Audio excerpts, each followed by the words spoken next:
안녕하세요. 반갑습니다. 오늘은 2024년의 마지막 주일입니다, 여러분. 너무 수고 많았어요. 우리 시간이 정말 빠른 것 같습니다. 어느새 1년이라는 시간이 흘러서 처음 청소년부로 지냈던 친구들은 이제 사춘기가 완연한 중2가 되었고, 중3이었던 친구들은 이제 새로운 고등학교에 가게 될 것이고, 고2였던 친구들은 이제 수험생이 되는 고3이 될 것이고, 이제 고3인 친구들은 성인이 되겠죠. 그리고 이렇게 각자의 나이가 흐름에 따라 새로운 반 혹은 새로운 환경으로 이렇게 변화되는 새로운 환경을 맞이하게 됩니다. 이렇게 2024년이 흘렀는데요. 전 굉장히 빠르게 지나갔던 2024년이었던 것 같습니다.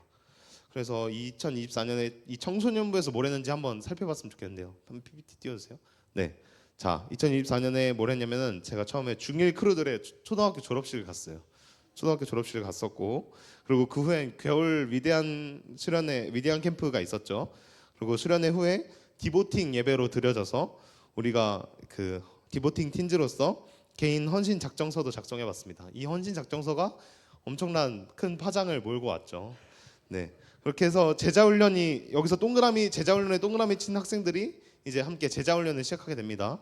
그래서 천루역정과 기독교 기본 진리로 우리 함께 전반기 제자훈련을 진행했고, 그 후엔 사순절 고난주간 기간에 특별 새벽 기도회가 있었어요. 이 목사님의 그 삼각김법 기억나시나요? 우리 부활절이 지나고 교회 전도 축제인 신덕랜드가 있었고요.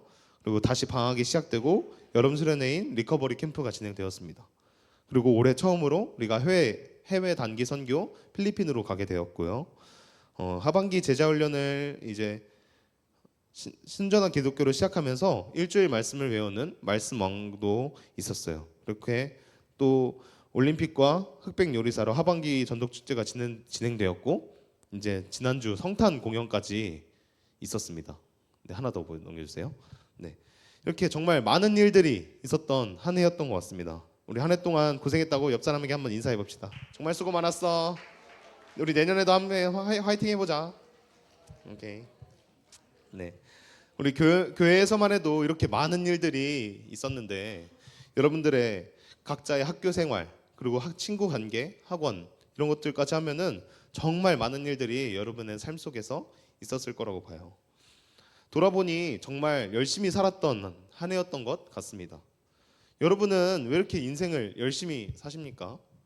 좋은 대학 가려고? 좋은 데 취직하려고? 혹은 돈 많이 벌려고? 우리가 여러분들이 수고하는 이유는 방금 말했던 대학, 직장, 돈, 여러분들의 수고에 대한 열매를 얻기 위해서 열심히 사는 거죠. 그 열매가 너무나도 달다고 생각되니까요. 여러분들 과학 잘 아시나요? 과학? 생명과학. 우리 문과 친구들의 표정이 갑자기 우울해지기 시작하는데, 자, 기본적인 겁니다. PPT 한 번만 더 띄워주세요. 자, 저기 뭐냐면 씨앗이에요. 씨앗 보이시죠? 자, 씨앗이 있어요. 자, 씨앗이 열매까지 가려면 씨앗이 처음에 땅에 심깁니다. 땅에 심기고 그 다음에 뿌리를 뻗어요. 뿌리를 뻗게 되고 새싹을 틔우고 양분인 햇빛과 물을 얻어서 무럭무럭 자라게 되면 꽃이 피게 됩니다. 한번 더 꽃이 피우게 되고 그 다음에 이제 그 꽃이 진 자리에 열매를 맺게 됩니다. 여러분들은 이 과정 중에 어디쯤에 계신 것 같나요? 인간의 좀 생물학적인 시기로 봤을 때 여러분들이 청소년 시기를 양분기라고 합니다. 저희 햇빛과 물이 이렇게 마구마구 주어지는 저 때 있죠. 저 때가 이제 양분기라고 하는데, 여러분들이 무럭무럭 자랄 때라는 거죠.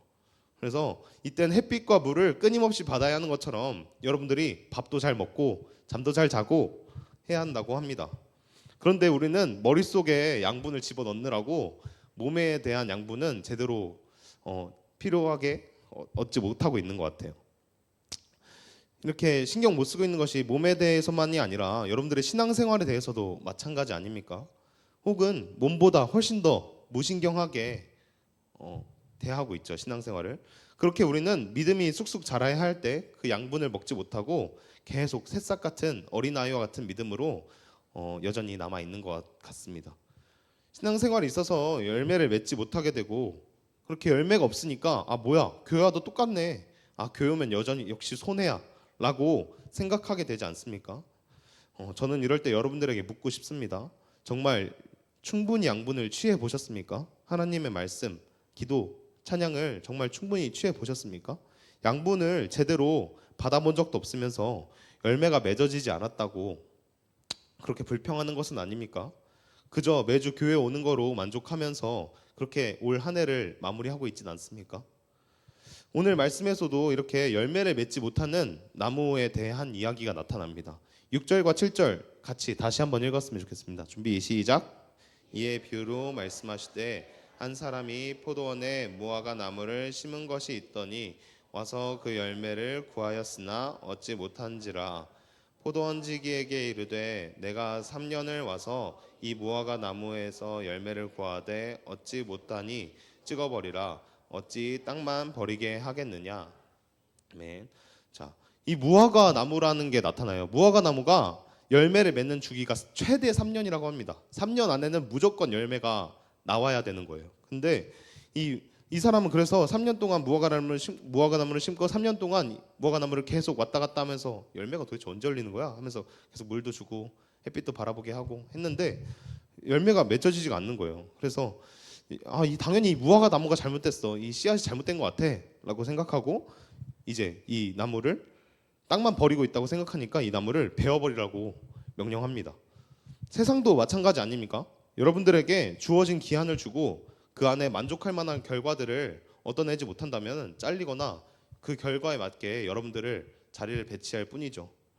이런 각박한 세상의 이치 속에서 동기부여 영상들 혹은 수많은 위로하는 영상들, 용기를 주는 영상들은 뭐라고 하는지 아십니까? 바로 포기하지 말라라고 합니다. 끝까지 달려가라고 이야기하죠. 물론 저도 여러분들에게 이런 말을 정말 많이 하는 것 같습니다. 그냥 해, 하면 돼, 일단 해봐라고 이야기를 정말 많이 하는 것 같아요. 심지어 제가 저번에 설교했던 우린 실패했습니다라는 설교 중엔 자리를 지키라고 했던 말씀이 있어요. 이 말씀조차도 포기하지 말라는 말이었습니다. 아까 이야기했던 씨앗의 성장 과정 또한 고통 가운데서 포기하지 않는 것인데요. 열매를 맺는 과정도 결국 고통이기 때문입니다. 씨앗을 뚫고 나와야 하는 고통, 그 단단한 땅에 뿌리를 깊게 내려야 하는 고통, 또 땅을 올라와야 하는 고통, 땅 위에서도 뜨거운 햇빛과 그 거센 비바람 가운데서 양분을 채취해야 되는 고통, 이런 다양한 고통들을 이겨냈을 때 비로소 꽃과 열매를 맺을 수 있다는 것이죠. 우리 인생도 마찬가지로 고난이 있을 때 성장하고 아플 때 얻는 것이 가장 많은 게 좀 불변하는 인생의 진리인 것 같습니다. 그래서 세상에서도 교회에서도 평소에 저조차도 여러분들에게 계속 포기하지 마, 계속 해봐 라고 이야기하죠. 근데 여러분 이런 말을 들으면 포기하지 않게 됩니까? 계속 지치게 되죠. 네. 그래서 저는 오늘 여러분들에게 좀 다른 맥락으로 이야기하려고 합니다. 여러분 포기하십시오. 네. 포기했으면 좋겠습니다. 저번에는 포기하지 말라 해놓고 저번에는 그 자리를 지키라고 해놓고 이번에는 포기하라는 게 도대체 무슨 말입니까? 라고 모태경 선생님이 저한테 왜 이렇게 저번이랑 말이 또 달라요? 이렇게 물어보더라고요. 그랬는데 제가 오늘 하고 싶은 이야기는 고난이 올 때, 고통 중에 있을 때 포기하고 도망치라는 말이 아닙니다. 무슨 말이냐면 오늘 설교 제목을 통해서 말할 수 있을 것 같은데요. 네, 설교 제목이 기브업이라고 해놨습니다. 이게 무슨 뜻이죠? 포기하다. 네, 포기하다라는 뜻입니다. 근데 포기하다를 영어로 하면 기브업이더라고요. 그래서 근데 기브는 주고 업은 위로잖아요. 근데 이게 왜 포기하다라는 뜻이 돼요? 알고 계시나요? 소율 씨? 모르겠어요? 네. 이 기브업이라는 것은 단순히 그만두고 내려놓는다라는 뜻이 아니라 어원적으로 봤을 때 하나 넘겨주세요. 내 손에서 떠난다, 넘겨주다라는 뜻을 가지고 있습니다. 그래서 저는 이 말을 나의 의지와 나의 수고로 모든 것을 해내는 것이 아니라 하나님께 맡기는 그런 기브업을 여러분들에게 하라고 이야기하고 싶었습니다. 근데 또 이상한 게 오늘 본문에서는 그 무화과 나무 포기하지 말라고 하는 이야기 아니에요? 라고 어떤 똑똑한 친구들은 물어볼 수 있을 것 같아요. 네, 맞습니다. 오늘 본문에서도 포도원 지기가 이야기하죠. 금년에도 그대로 두소서 내가 두릅하고 걸음을 줄이니 라고 이야기합니다. 여기서의 포인트는 포도원 지기가 단순히 나무를 방치하는 것이 아니라 그 나무를 계속 거름을 주고 두루 파고 그 나무 주변을 계속 관찰하면서 지켜 보호했던 겁니다. 우리가 하나님께 맡긴다고 했을 때, 하나님께 다 올려드린다고 포기한다고 했을 때 아무것도 하지 말라는 것이 아니라는 거예요. 아무것도 하지 않는 것이 아니라 여러분들이 해야 할 것을 마땅히 해야 한다는 것입니다. 네. 우리가 포기하는 것이 아니라 우리의 역할과 최선을 다해서 하나님의 도우심을 기다리는 자세가 필요하다는 것이죠. 우리가 이렇게 맡긴다는 것은 단순히 될 대로 되라는 식의 포기가 아니라 내 삶의 주인이 내가 아니라 하나님입니다 라고 인정하는 그런 신앙의 고백이 필요하다라는 것입니다. 세상은 우리에게 반드시 열매를 맺어야 한다고, 열매가 없으면 넌 실패한 거라고 이렇게 단정지어 버립니다. 그러나 하나님은 여러분들의 노력과 그 과정을 더 소중하게 여겨보십니다. 여러분들은 그 신앙생활 가운데 하나님과 그 맡김에 대해서, 그 포기에 대해서 어떻게 조율하고 계십니까? 하나님께 맡긴다고 말은 하면서 하나님께 이거 다 맡길 거예요 라고 하면서 아직도 내 손에 쥐어지고 있진 않습니까? 혹은 하나님께 맡긴다고 핑계 대면서 하나님께 맡겼어 하면서 아무것도 안 하고 있진 않습니까? 포기는 하나님께 맡김과 함께 우리가 해야 할 수고를 마땅히 감당하는 것에서 시작됩니다.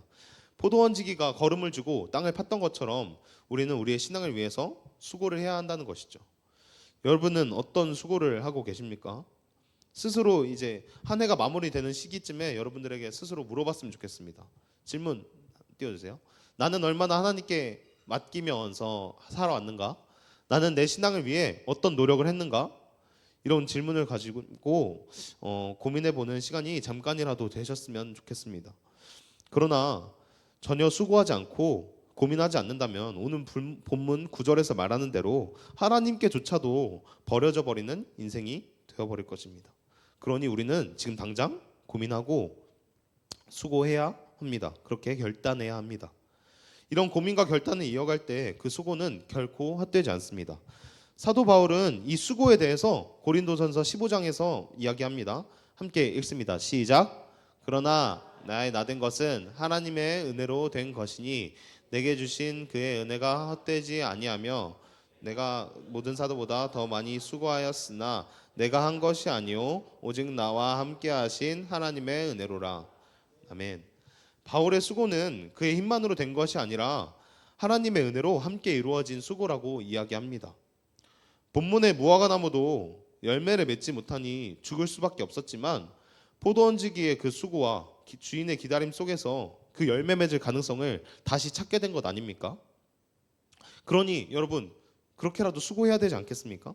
작은 가능성이라도 다시 찾게 되는데 왜 안 하려고 하십니까?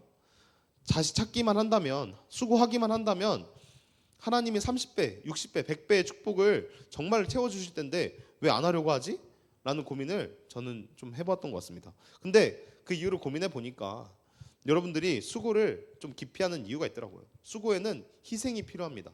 수고에는 희생이 절대적으로 필요한데요. 공부할 때, 관계를 유지할 때, 교회에서 봉사할 때 우리는 계속 힘들다고 느끼고 우리의 시간을 써야 되고 그런 희생과 포기들이 필요합니다. 그리고 그 힘듦은 직관적으로 나에게 다가오죠. 지금 당장 이거를 했어야 되는데 못했고 그런 나의 시간의 포기들이 이어질 때 나는 그 수고를 기피하게 됩니다. 근데 하나님이 말하신 그 열매는 도대체 언제 올지 모르겠거든요. 그러나 그 수고는 절대 헛되지 않습니다. 갈라디아서 6장 9절은 말하고 있습니다. 우리가 선을 행하라 낙심하지 말지니 포기하지 아니하면 때가 이름에 거두리라. 우리가 하나님께 맡기고 그 맡긴 믿음 속에서 수고할 때 하나님은 우리의 수고를 반드시 열매 맺게 하십니다. 사랑하는 생명수 청소년부 여러분, 오늘 말씀에서 포기의 의미에 대해서, 그 기브업의 의미에 대해서 좀 이야기를 나눠봤습니다. 포기는 단순히 포기하는 것이 아니라 내 삶의 주관을 하나님께 맡기는 것입니다. 그런데 우리는 우리의 가장 완벽한 주권적 포기의 본을 보이신 그 예수님을 바라볼 수 있습니다. 예수님은 겟세마네 동산에서 기도하시면서 이런 고백을 하셨습니다. 마태복음 말씀 함께 읽습니다. 시작. 아버지 만일 할 만하시거든 이 잔을 내게서 지나가게 하옵소서. 그러나 나의 원대로 마옵시고 아버지의 원대로 하옵소서. 아멘. 이 결단의 고백이 여러분의 고백이 되기 원합니다. 예수님께서는 자신의 고통과 두려움이 있었지만 자신의 뜻보다 하나님의 뜻이 우선되게 해달라고 그렇게 결단하셨습니다.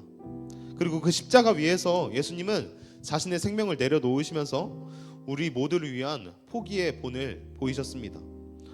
예수님의 포기는 단순히 자신의 생명을 내려놓는 것이 아니었습니다. 그분은 하나님의 뜻을 신뢰하면서 우리를 구원하기 위한 그 길을 만드셨습니다. 예수님의 포기가 없었다면 우리는 하나님께 나아갈 길을 잃었을 것입니다. 우리는 여전히 죄와 실패 속에서 열매 맺지 못한 나무처럼 버려졌을 것입니다. 하지만 예수님께서는 십자가의 사랑으로 우리를 살리셨습니다. 우리가 열매 맺을 수 있는 이유는 바로 예수님께서 우리를 위해서 포기하셨기 때문입니다. 여러분, 삶의 고통과 어려움 속에서 좌절하거나 포기하고 싶을 때가 있죠. 삶의 열매가 보이지 않아서 세상이 우리를 그렇게 실패자라고 판단하고 이미 낙인 찍어버려서 내 인생은 망했어, 오늘에도 글러먹었어, 올해도 글러먹었어, 내년에도 난 똑같이 망할 거야 라고 생각하고 계시지 않습니까? 최선을 다해도 결과가 보이지 않고 앞길이 막막하여 좌절하고 싶진 않으십니까? 그러나 오늘 말씀에서 포도원지기는 그런 열매가 없는 나무를 두고 포기하지 않고 최선을 다해 돌봤습니다. 심지어 그런 최선을 다한 노력이 있었음에도 미련을 갖지 않고 그저 결과는 주인에게 맡겨버렸습니다. 예수님 또한 두려움이 컸음에도 결정은 하나님께 맡겼습니다. 여러분의 열매 맺게 해주시는 분은 하나님이십니다. 믿으십니까? 그러니 여러분 열매를 더 이상 염려하지 마십시오. 하나님은 여러분을 포기하지 않으셨습니다. 하나님이 포기하지 않으셨으니 내가 이제 내려놓아 보자고요. 그럼에도 열매가 염려된다면 더 하나님께 기도하고 더 기꺼이 수고해 보자고요. 그렇게 여러분의 결과를 내려놓아 보셨으면 좋겠습니다.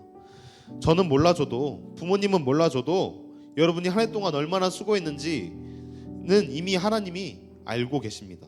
그래서 비록 지금 그 열매가 보이지 않을지라도 여러분의 눈물과 그 기도와 수고는 이미 하나님께 기쁘게 올려드려져 있을 것입니다. 그러니 여러분의 삶을 포기하는 것이 아니라 결과를 맡기는 주권의 포기를 우리 한번 해보자고요. 여러분의 기도와 그 수고를 기억하시고 가장 좋은 때에 가장 선한 방법으로 함께 하실 것입니다. 다가오는 한 해의 마지막을 걱정과 염려가 아니라 신뢰와 소망으로 마무리하고 시작했으면 좋겠습니다. 하나님께 여러분의 삶을 맡기는 주권의 포기를 우리 함께 해내어 봤으면 좋겠습니다. 그 맡기심 속에 일하실 주님을 기대하며 나아갈 때 여러분의 모든 걸음을 인도하실 것이고 축복해 주실 것이고 열매 맺어 주실 것을 우리 주님의 이름으로 축복합니다. 우리 함께 찬양하면서 나아갔으면 좋겠는데요. 보라 우리가 두려워 말고라는 찬양입니다. 우리가 그 두려움 속에서 나아가는 것이 아니라 오로지 하나님을 믿고 맡김으로 나아가는 이번 마지막 12월 마지막 주가 되었으면 좋겠습니다. 우리 함께 찬양합시다.